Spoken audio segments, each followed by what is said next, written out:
My girlfriend demanded, "Choose between me and your service dog." I'm a disabled veteran. The dog alerts me to seizures. I said, "That's not a choice."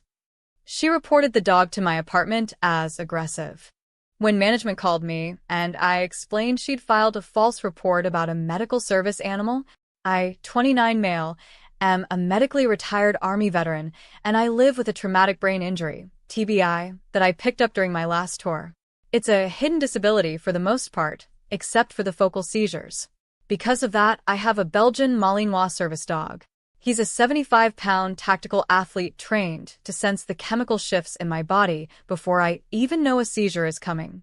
He's my lifeline, my shadow, and quite literally the reason I can live alone without ending up in an ER every week. I'd been dating this girl, 27 female, for about a year, and she moved into my apartment 6 months ago. At first, things were great. She seemed to respect what I went through. She'd even brag to her friends about my service and post photos of my dog on her social media for clout, acting like she was some kind of saint for being with a disabled vet. But as time went on, her attitude shifted. She started getting annoyed that the dog had to go with us to dinner, or that he'd interrupt our movie nights because he needed to perform a task. She started viewing my medical necessity as a personal rival for my attention. The breaking point happened last week. Her boss was hosting this high-end gallery opening, and she was desperate to go and network.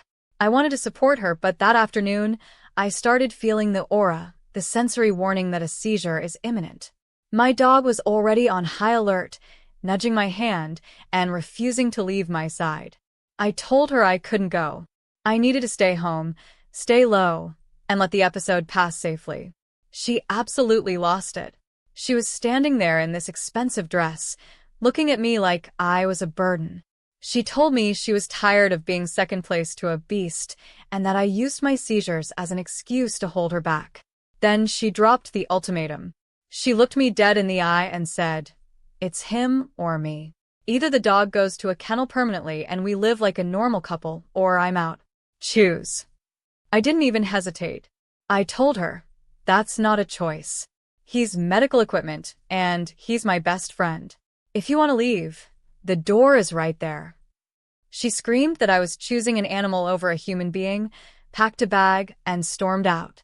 I had my seizure shortly after, and my dog did exactly what he was trained to do. I woke up on the rug 30 minutes later, tired but safe.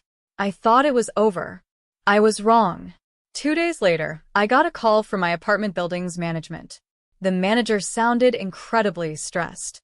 He told me they had received a formal, notarized complaint of a violent animal attack in the building. He said a resident reported that my dog had cornered them in the hallway, lunged at their face, and caused a physical injury. Because of the extreme nature of the report, they were starting the process to have the dog removed from the premises as a public safety threat. Under the ADA, a service dog loses its protection if it's genuinely aggressive, and she knew that. I asked who filed the report. It was her. She had told them she was terrified to even enter the building and had sent them a photo of a massive bruise on her forearm she claimed the dog gave her during the attack. She was trying to get me evicted and my dog taken away because I didn't choose her. Here is where her entitlement blinded her to reality. She knew I had a service dog, but she completely forgot that I live in a high-security, modern apartment complex. We have cameras everywhere, hallways, elevators, the lobby, and the mailroom. I didn't call her to argue. I didn't send an angry text.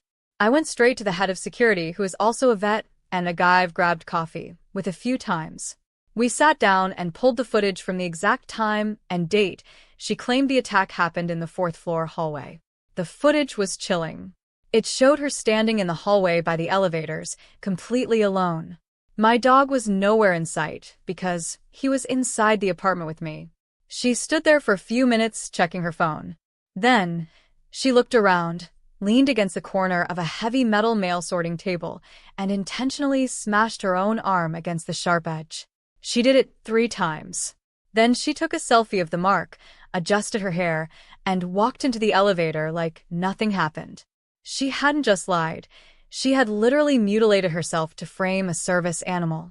While I was gathering this, I realized she had left her email logged into my tablet at the apartment. I know it's a gray area, but she was trying to ruin my life, so I looked. I found an email to her mother from a week prior. She wrote, "If I can get the dog kicked out, he'll have to move back to his parents' place. He'll be dependent on me for rides and everything again. He won't be so independent then, and he'll realize he needs me more than he needs that stupid dog. Once he's desperate, I'll tell him I'll move back and if he puts my name on the lease and his savings account." It wasn't just jealousy. It was a calculated plan to handicap me further, so she could control me and my finances. It was predatory. I contacted a lawyer who specializes in ADA and veterans' rights. We didn't send her a warning. We let her keep digging. She actually had the nerve to show up at the management office for the resolution meeting I was called into on Monday. She walked in wearing a long-sleeve shirt, dabbing at her eyes with a tissue, playing the victim for the 3 managers sitting at the table. The manager started saying, "We take resident safety seriously, and based on the affidavit provided by this young lady." My lawyer cut him off. "Before you make a decision you'll regret, we'd like to present the actual events of that afternoon. We're also here to inform the building that we are filing a criminal complaint for filing a false police report and a civil suit for defamation and FHA violations." I opened my laptop and turned it toward the managers and my ex. I hit play on the security footage. The room went dead silent. You could hear a pin drop as everyone watched her repeatedly slam her arm into the metal table. The look of pure, calculated coldness on her face in the video was a complete contrast to the crying victim act she was putting on in the room. The manager's face went from professional concern to pure disgust. He looked at her and said, "You need to leave this office immediately. I am calling the police to report this fraud, and you are officially barred from this property. If you set foot on these grounds again, you will be arrested for trespassing." She tried to start the waterworks again. "It's not what it looks like. I was just so stressed because he—" "Get out," I said. It was the only time I spoke. I didn't raise my voice, but I used that tone I learned in the service, the one that stops people in their tracks. She turned tail and ran out of the office. But I wasn't done. My lawyer and I followed through with everything. I filed a police report for the false accusation. Since she had signed a notarized affidavit and tried to use it to interfere with a medical service animal status, which is a specific offense in our state, she was facing actual legal consequences. We served her with a lawsuit for defamation and intentional infliction of emotional distress. During the discovery phase, we brought up the emails she sent to her mother detailing her plan to break my independence for financial gain. Her mother actually tried to testify that she was just joking, but the judge didn't buy it. The final result?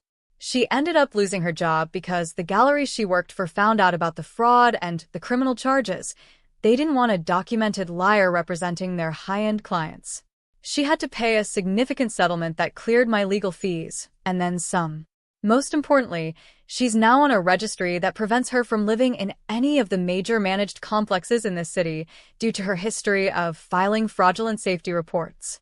She tried to handicap me, but she ended up being the one who can't stand on her own 2 feet in this town.